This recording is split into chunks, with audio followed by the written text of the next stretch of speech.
The envelope slid across the polished oak table and stopped right in front of me.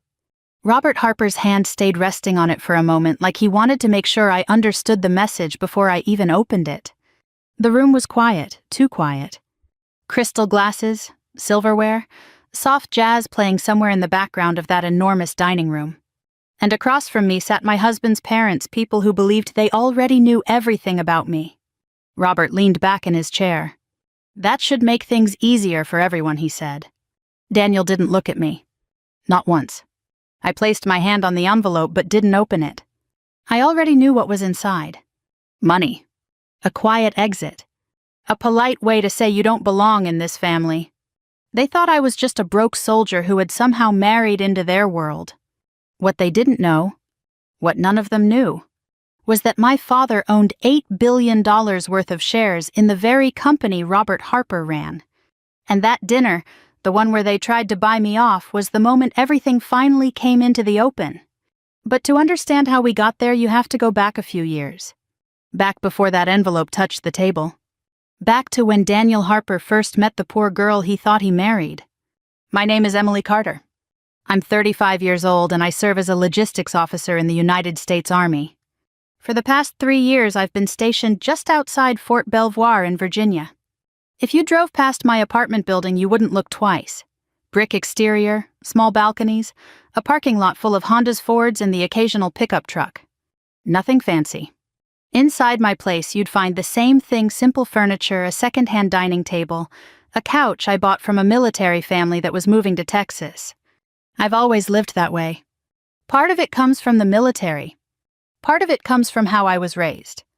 My father used to say, if you can't be comfortable without money, you'll never be comfortable with it. He knew a thing or two about money. But I'll come back to that later. Daniel and I met 4 years ago in the most ordinary place imaginable, a coffee shop in Alexandria. It was a rainy afternoon in late October. I'd just finished a long supply coordination meeting at the Pentagon and stopped for coffee before heading back to base. The place was crowded. Every table full. I noticed the man sitting at the corner table because he looked completely out of place in that little neighborhood cafe. Dark suit, expensive watch, leather briefcase. Corporate type.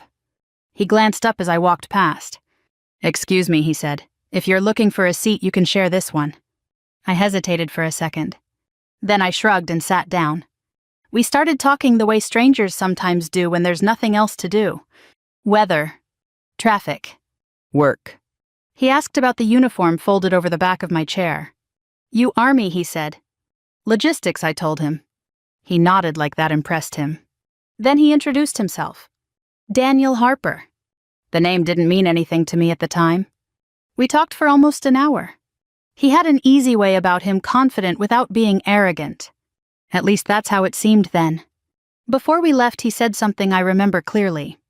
"You're different from most people I meet in D.C. I laughed. "That's probably because most people you meet wear suits." "Maybe," he said, "but it's more than that." A week later, we had dinner. 3 months after that, we were seeing each other regularly. Daniel worked as a corporate attorney. His firm handled contracts and mergers for major companies across the East Coast. He worked long hours, but he always made time for me, at least in the beginning. One night, about 6 months into the relationship, he told me about his family. "My dad runs Harper Industrial," he said casually. I nodded like it was just another company. But later that night, curiosity got the better of me. I looked it up. Harper Industrial was a manufacturing giant. Construction materials, infrastructure equipment, steel distribution across half the country. Billions in annual revenue. Family-owned. And Daniel Harper was the son of the CEO. The next time we saw each other, he seemed a little nervous. "You probably Googled my last name," he said. I did, I admitted. He waited like he expected my behavior to change. It didn't. That surprised him. Most people, I guess, reacted differently when they learned they were dating into money. But money never impressed me much. That comes from how I grew up. My father, Richard Carter, started as a construction contractor in Maryland. By the time I finished college, he'd already sold several successful companies. He lived comfortably. But you'd never know it if you met him. Old pickup truck. Simple house. Same fishing jacket he'd worn for 20 years. He taught me something early in life. Never advertise what you have, he told me. Let people show you who they are first. So when Daniel assumed I came from a modest background, I never corrected him. It wasn't exactly a lie. I had grown up modestly. We just happened to invest well along the way.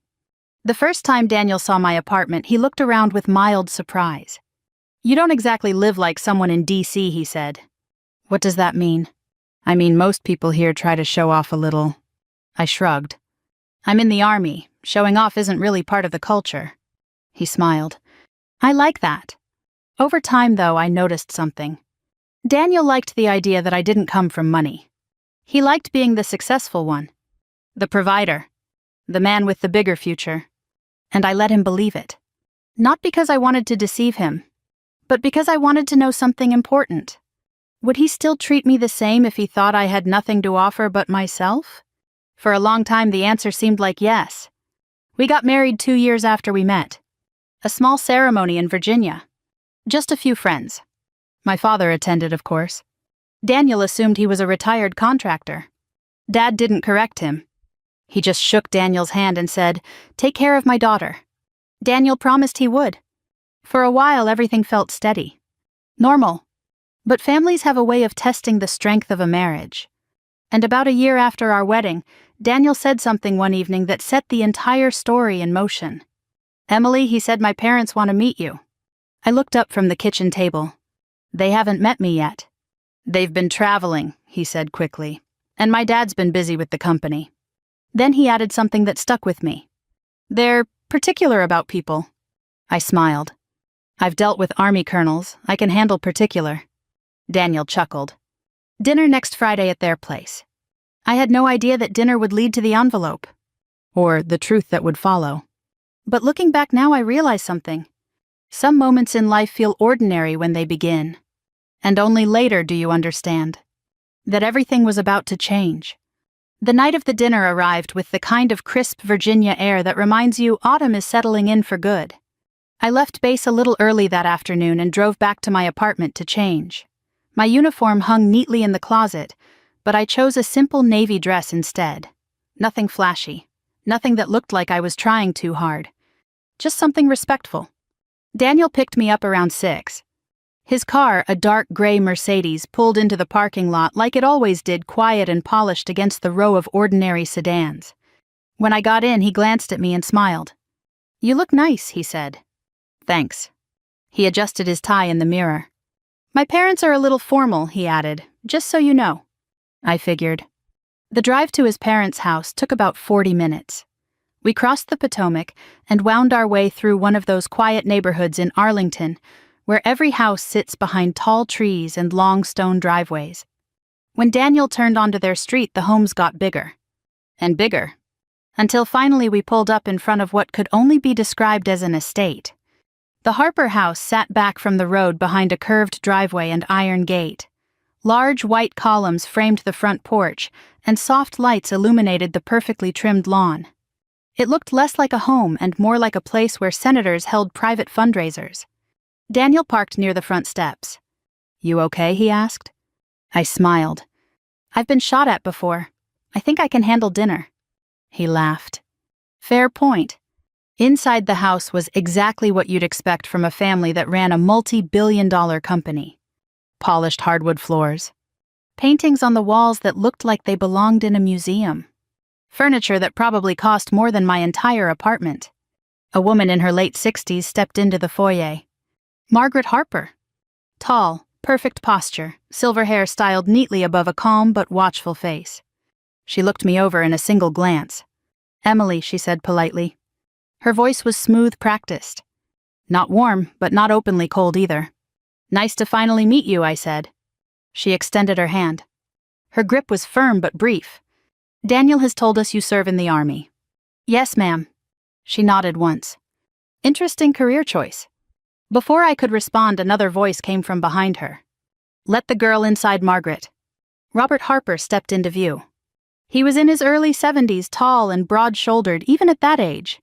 His handshake was stronger than I expected. "Emily," he said, "welcome." "Thank you, sir." He gestured toward the dining room. "Dinner's ready."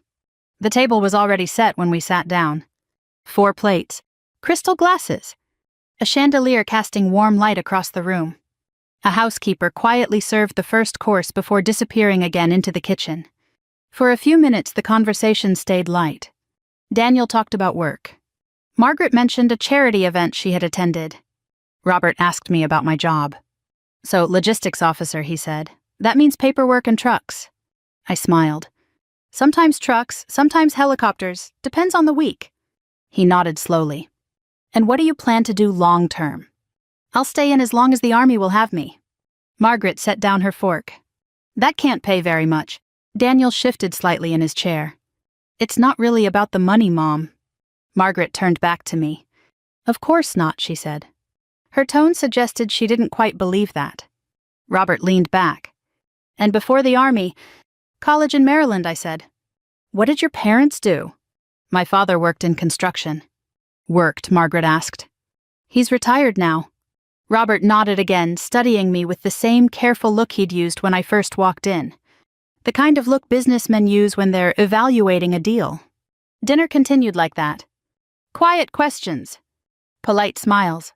But underneath it all I could feel something forming. A judgment. Not harsh. Just certain. They had already placed me in a category. Middle class. Military salary? Probably nice enough, but not exactly their son's equal. And the truth was, I let them think it. Because my father's voice echoed in the back of my mind. Let people show you who they are. Halfway through the meal, Margaret excused herself. She stepped out of the room briefly. When she returned, Robert was holding a small cream-colored envelope. At first, I assumed it was paperwork. Maybe something related to the company Daniel worked for. But Robert didn't hand it to his son. He slid it slowly across the table toward me. The envelope stopped right beside my plate. The room went quiet. Daniel cleared his throat. Dad. Robert raised a hand slightly. Let me speak, Daniel. He looked directly at me. Emily, I hope you understand this comes from a place of practicality. I didn't touch the envelope yet. Practicality. Robert nodded. Our family has certain expectations. Margaret folded her hands. We want what's best for Daniel. There it was. Not said outright, but clear enough. Robert tapped the envelope. This is a check, he said calmly, and a simple agreement. My chest felt strangely calm. What kind of agreement? An understanding, Margaret said. A clean separation. Daniel stared down at the table. Not defending me. Not speaking. Just quiet. Robert continued. You seem like a decent young woman. But Daniel's life is complicated. His responsibilities are significant. He gestured slightly toward the envelope. This will give you a fresh start somewhere else. I finally picked it up. The paper felt heavy in my hands. I opened it slowly. Inside was a check large enough to buy a small house outright. And a document. A separation agreement already prepared by their attorneys. They weren't even pretending. They believed they could simply remove me from the equation. Buy their son's marriage away like it was a minor inconvenience. I folded the document again, placed it neatly back inside, and set the envelope down. For a moment no one spoke. Then I looked at Daniel. He still hadn't met my eyes. And that hurt more than the envelope. I turned back to Robert. You think I married Daniel for money? Robert didn't answer. But he didn't deny it either. Margaret said gently, We're trying to prevent future problems. I nodded slowly. I see. I stood up from the table. Daniel looked up quickly. Emily, but I wasn't angry. Not shouting. Just very clear. I appreciate dinner, I said calmly. Then I looked at the envelope one last time. And realized something important.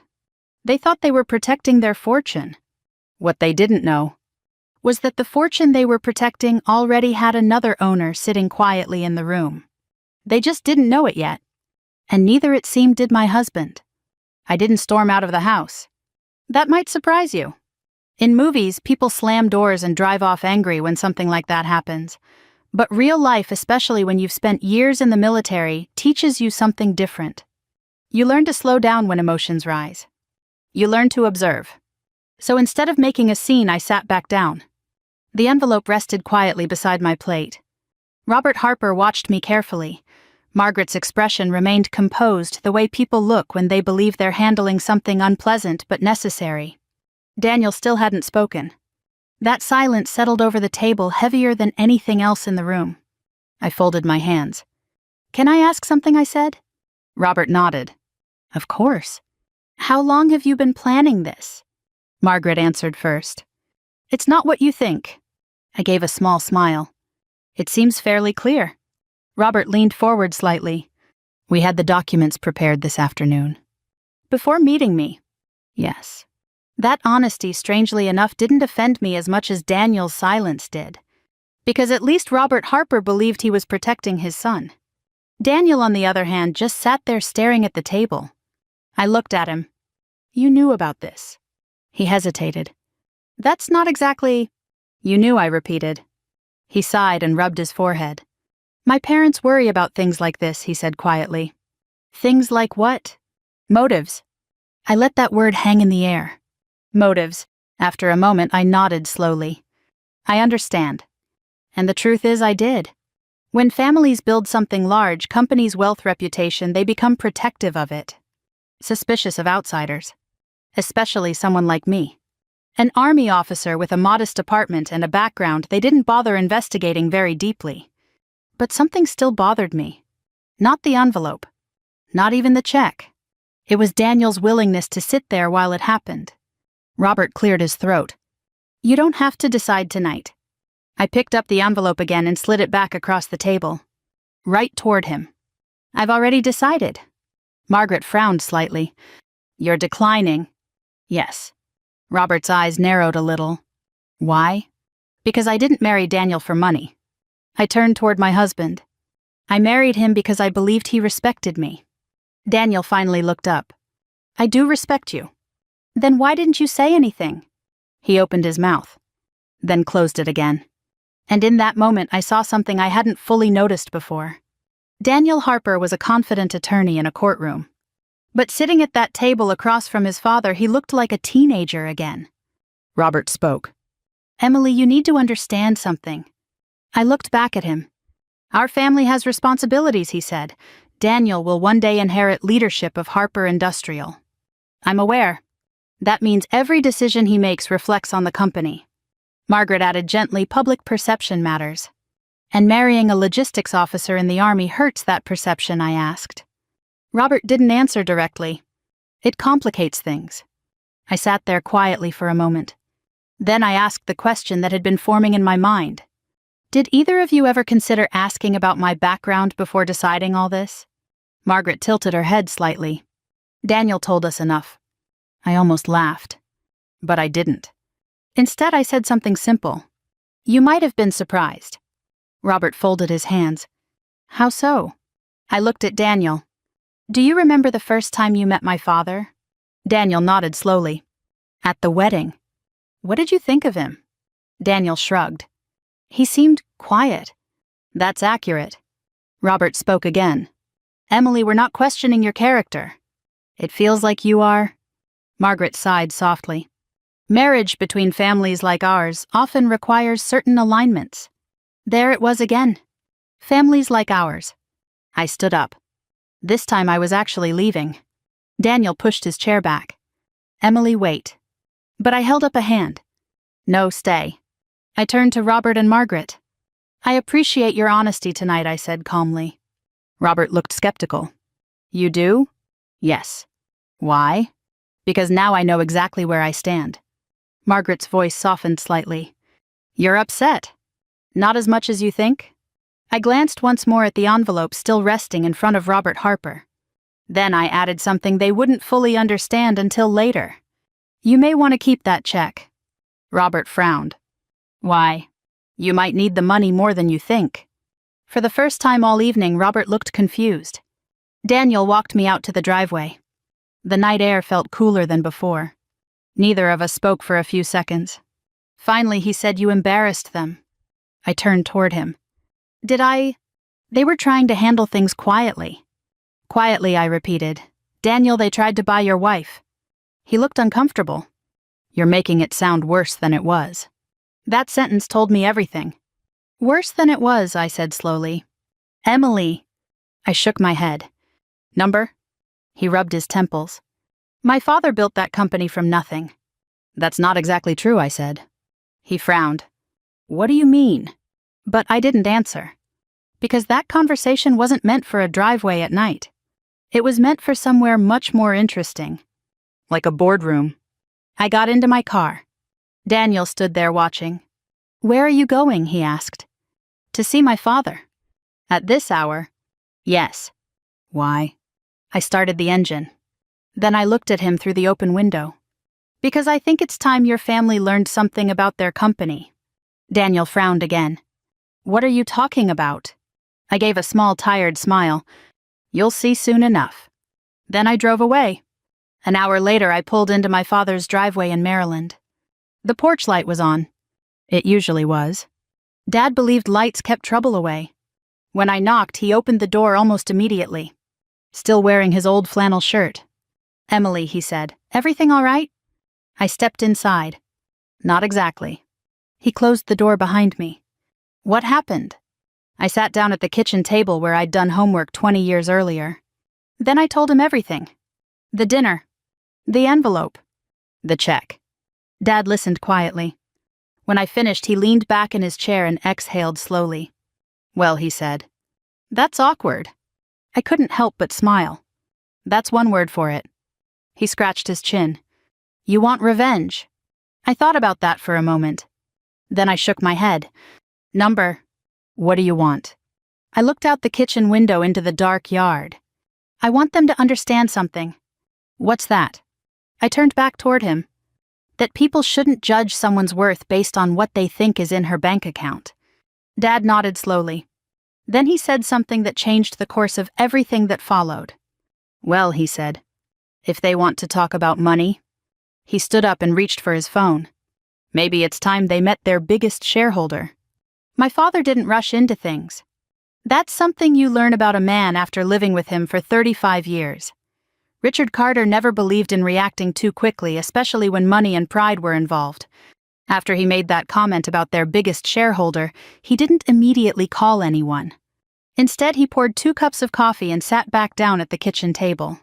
It was nearly midnight, but Dad had always been a night owl. He slid a mug toward me. Tell me something, he said. Sure. Daniel knew nothing about our investments. Nothing. Dad nodded slowly. And his father? Number. He leaned back and rubbed his chin. That's interesting. I watched him carefully. Most people, when they hear about something like what happened at that dinner, jump straight to anger. Dad never worked that way. He believed anger made people careless. And careless people made expensive mistakes. Let's walk through this, he said calmly. All right. You married Daniel 2 years ago. Yes. And you never told him about my investment in Harper Industrial. Number. Why? I thought about it for a moment. Because I wanted a normal life, I said finally. Dad nodded. That's fair. He took a sip of coffee. And tonight they offered you money to leave. Pretty much. How much? I told him. He chuckled softly. Well, he said that's actually a decent offer. I stared at him. Dad. What he said with a grin. I'm just saying they didn't insult you. Despite everything, I laughed. But the humor faded quickly. They think I'm some kind of opportunist. Dad leaned forward. That's because they don't know you. And Daniel didn't defend me. That part hung in the air. Dad studied my face for a moment. That hurt more than the envelope, didn't it? Yes. He nodded slowly. That's the real issue here. We sat quietly for a few minutes. Then Dad said something thoughtful. You know, Emily, I didn't invest in Harper Industrial because of Robert Harper. You didn't... Number? He set the coffee mug down. I invested because 25 years ago the company had good engineers, solid products, and terrible management. That sounds familiar. Dad smiled. Back then, they needed capital, quiet capital, the kind that didn't try to control everything. So you bought shares. A lot of shares. How many exactly, I asked. Dad shrugged casually. Enough. Enough for what? He reached into a drawer beside the kitchen table and pulled out a thin folder. Inside were old documents. Investment statements. Stock purchase agreements. He flipped through them until he found the page he wanted. Then he slid it across the table toward me. I looked down. Even though I'd known about the investment for years, the number still surprised me. $8 billion, I said quietly. Dad nodded. Give or take, depending on the market. That makes you the largest individual shareholder, he finished. Does Robert Harper know? Nope. You never attended a board meeting. Once a long time ago. And they forgot about you. More or less. That sounded unbelievable, but corporate history can be strange like that. Companies change leadership. Shares get passed around. And sometimes the quiet investors disappear into the background. Until they don't. Dad leaned back again. So now we have a question. What question? What do you want to happen next? I don't want to destroy their company. I know that. I don't even want revenge. Dad nodded. I figured. So what then? He folded his hands. Sometimes the best lesson isn't revenge, he said. It's perspective. What does that mean? It means reminding people that they don't know as much as they think they do. I understood immediately. You want to surprise them. I want to educate them. That sounded exactly like my father. How, I asked. Dad picked up his phone. Well, he said Harper Industrial has a quarterly board meeting next Thursday. I blinked. You keep track of that? Of course. And shareholders have the right to attend. I felt a small smile forming. You're going to show up. I think that's appropriate. What about me? Dad looked at me thoughtfully. You're the reason we're having this conversation. That's true. So you should probably come too. And say what? Dad smiled slightly. Nothing at first. Just walk in. Yes. And let them figure it out. Exactly. I leaned back in my chair. For the first time since the dinner, I felt calm again. Not angry. Not hurt. Just curious. Daniel's going to be shocked, I said. Dad shrugged. Sometimes people need a shock. What if this destroys my marriage? Dad was quiet for a moment. Then he spoke gently. Emily, a marriage that can't survive the truth probably wasn't very strong to begin with. That was hard to hear. But it was honest. And honesty had always been the one thing Dad never avoided. The next morning I returned to base. Military life has a funny way of grounding you. While companies argue over billions of dollars, soldiers still need supply chains, fuel deliveries, and transport schedules. By noon, I was coordinating equipment shipments like nothing unusual had happened the night before. But that evening my phone rang. It was Daniel. Emily, he said. His voice sounded tired. Are you still upset? I leaned back on my couch. What do you think? He sighed. My parents didn't mean to insult you. They offered me money to leave you. They were trying to prevent problems. Daniel, I said calmly, the problem wasn't the check. What was it? You. There was a long pause. I didn't know what to say, he admitted. You could have said you respected your wife. I do respect you. Then start showing it. Another silence. Finally, he asked something quietly. Where did you go last night? To see my father. Daniel hesitated. How did he react? I smiled slightly. He was very interested. Interested? Yes. Why? I looked out the window toward the dark Virginia sky. Because he owns part of your family's company. Daniel laughed. Emily, that's not funny. I'm not joking. Another pause. Then he said something slowly. What are you talking about? You'll find out next Thursday. Next Thursday. Yes. What happens then? I kept my voice calm. There's a board meeting, right? How do you know that? My father reads the financial reports. Daniel sounded confused now. Emily, what exactly are you saying? I answered him with the simplest truth I had.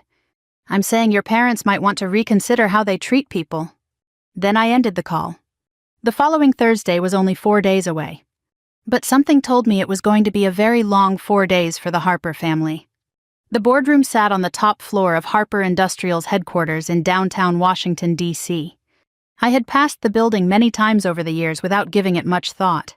It was a tall glass tower just a few blocks from the National Mall, one of those places where decisions about steel contracts and construction equipment quietly shaped projects across the country. But that Thursday morning I parked my car in the visitor garage and looked up at the building a little differently. Because for the first time I wasn't there as someone's wife. I was there as the daughter of the company's largest shareholder.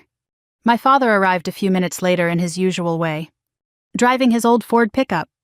It looked wildly out of place in the polished underground garage surrounded by luxury sedans and black SUVs. He climbed out wearing the same brown jacket he'd had for years. "You ready?" he asked. "As I'll ever be." He smiled. "Remember, we're not here to fight." "I know. We're here to remind people how the world actually works." We walked toward the elevator together. Inside, a few executives stood quietly reviewing papers. One of them glanced at Dad's pickup keys in his hand, and then at his worn jacket. The look was familiar. People make assumptions very quickly. But Dad didn't seem to notice. Or maybe he just didn't care. The elevator doors opened onto the executive floor. A receptionist looked up from her desk. "Good morning, can I help you?" Dad gave her a polite smile. "Yes, ma'am, Richard Carter. I'm here for the board meeting." She typed something into her computer, then stopped. Her eyebrows lifted slightly. "Mr. Carter, one moment, please." She picked up the phone. I heard her say quietly, "Mr. Harper, there's a Mr. Richard Carter here to attend the meeting." There was a long pause. Then she slowly placed the receiver back down. "You may go right in, sir." The boardroom doors were already partially open.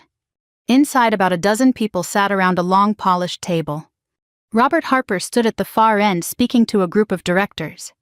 Daniel sat halfway down the table with a stack of legal documents. The moment we stepped into the room, something changed. The conversation stopped. Robert Harper turned toward the door.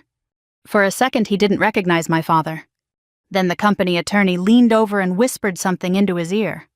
I watched Robert Harper's face carefully. Confusion. Recognition. Then something very close to shock.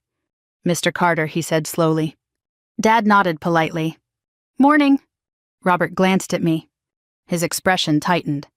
"Emily." No one else in the room spoke. Dad walked calmly to the table and placed a folder down in front of one of the empty seats. "I believe shareholders are welcome to observe." The attorney quickly cleared his throat. "Yes, of course. Mr. Carter is listed as a primary shareholder." Several board members looked back and forth between Robert and my father. One of them finally asked the obvious question. "Robert, you didn't mention Mr. Carter would be attending." Robert didn't answer immediately. Dad pulled out a chair and sat down. I took the seat beside him. Across the table, Daniel looked like someone had just pulled the ground out from under his feet. "Emily," he said quietly. But I simply nodded politely. Robert finally found his voice. "Mr. Carter, he said this is unexpected." Dad folded his hands. "I imagine it is. You haven't attended a meeting in years." "That's true." Robert forced a thin smile. "Well, we're always glad when shareholders take an interest in the company." The attorney cleared his throat again. "For the record," he said carefully, "Mr. Carter currently holds approximately $8 billion in Harper Industrial shares."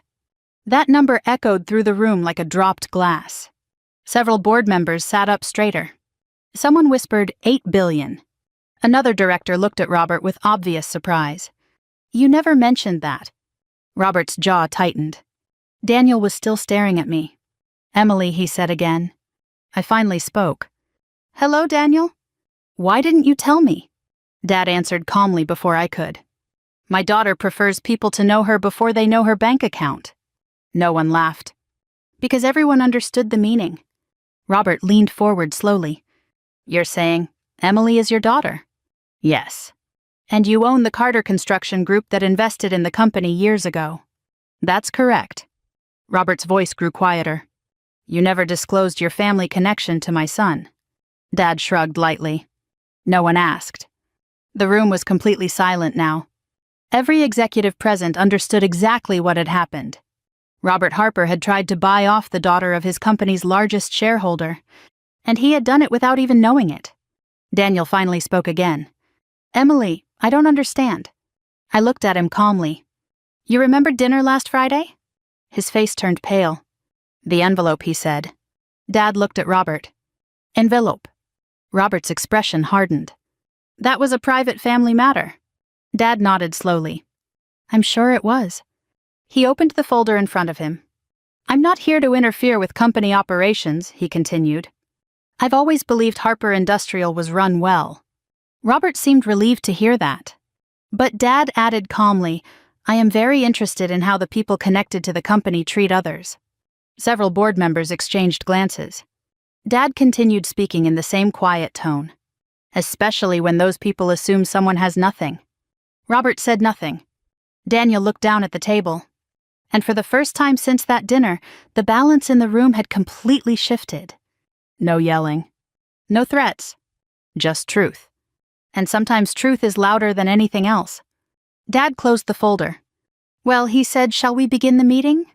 The board meeting continued, but it didn't feel like a normal meeting anymore. You could sense it in the room.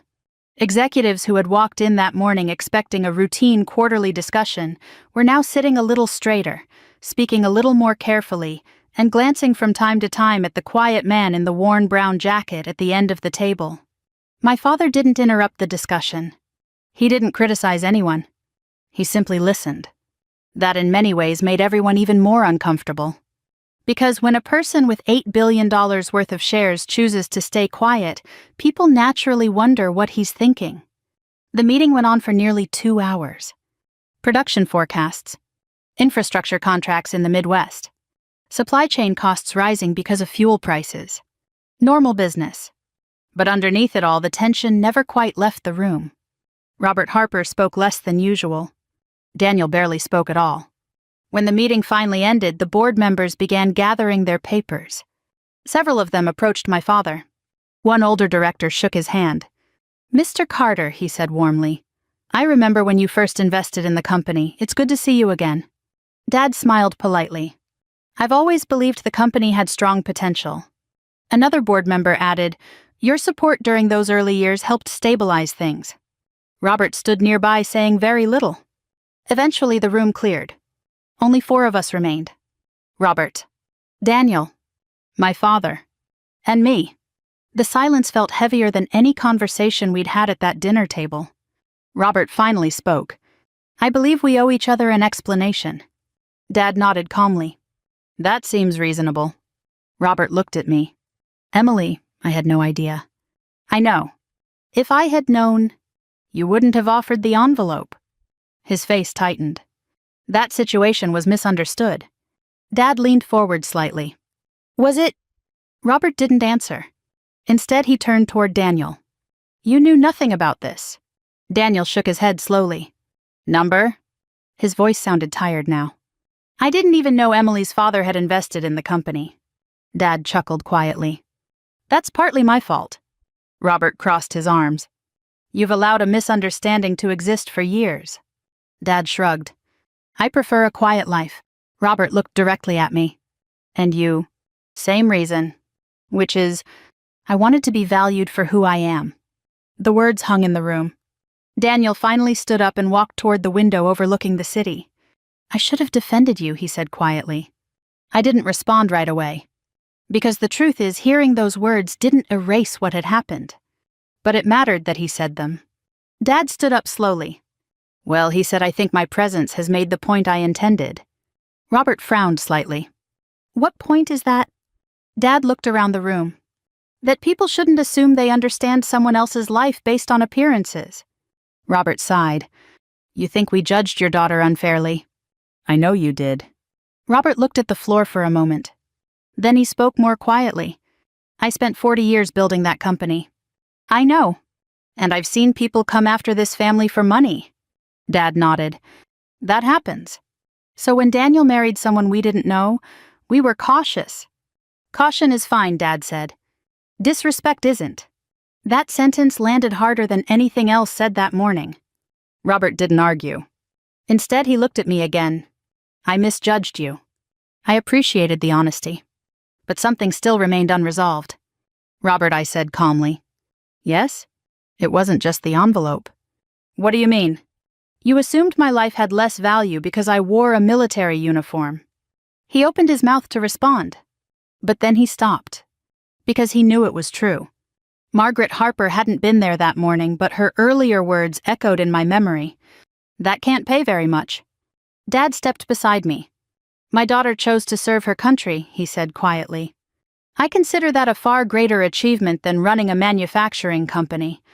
No one argued with that either. Daniel finally turned from the window. I made a mistake, he said. He looked directly at me now. I let my parents control a situation that should have been mine. Yes, I said. You're right. He walked a few steps closer. I'm sorry. The room remained quiet. Dad checked his watch. Well, he said gently, I should get going. Robert looked surprised. You're leaving already. I've never enjoyed long meetings. He shook Robert's hand. I hope Harper Industrial continues to do well. Robert nodded. It will. Then Dad turned to Daniel. He studied him carefully for a moment. You love my daughter, he asked. Daniel didn't hesitate this time. Yes.